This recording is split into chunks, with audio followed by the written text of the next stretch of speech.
if I learned one lesson from my time with the CIA, it is this.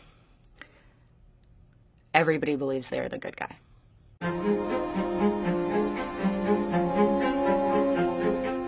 I was an officer with the CIA clandestine service and worked undercover on counterterrorism and intelligence all around the world for almost 10 years. The conversation that's going on in the United States right now about ISIS and about the United States overseas is more oversimplified than ever. Ask most Americans whether ISIS poses an existential threat to this country, and they'll say yes. That's where the conversation stops. If you're walking down the street in Iraq or Syria and ask anybody why America dropped bombs, you get, they were waging war on Islam. And you walk in America and you ask, why were we attacked on 9/11? And you get, they hate us because we're free. Those are stories manufactured by a really small number of people on both sides who amass a great deal of power and wealth by convincing the rest of us to keep killing each other. I think the question we need to be asking as Americans examining our foreign policy is whether or not we're pouring kerosene on a candle. The only real way to disarm your enemy is to listen to them.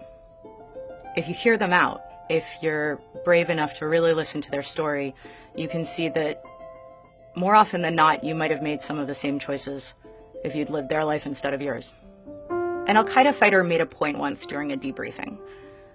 He said all these movies that America makes, like Independence Day and Hunger Games and Star Wars, they're all about a small, scrappy band of rebels who will do anything in their power with the limited resources available to them to expel an outside, technologically advanced invader.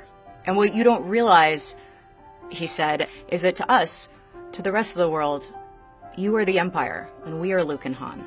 You are the aliens, and we are Will Smith. But the truth is, when you talk to the people who are really fighting on the ground, on both sides, and ask them why they're there, they answer with hopes for their children, specific policies that they think are cruel or unfair. And while it may be easier to dismiss your enemy as evil, hearing them out on policy concerns is actually an amazing thing, because as long as your enemy is a subhuman psychopath that's going to attack you no matter what you do, this never ends. But if your enemy is a policy, however complicated, that we can work with.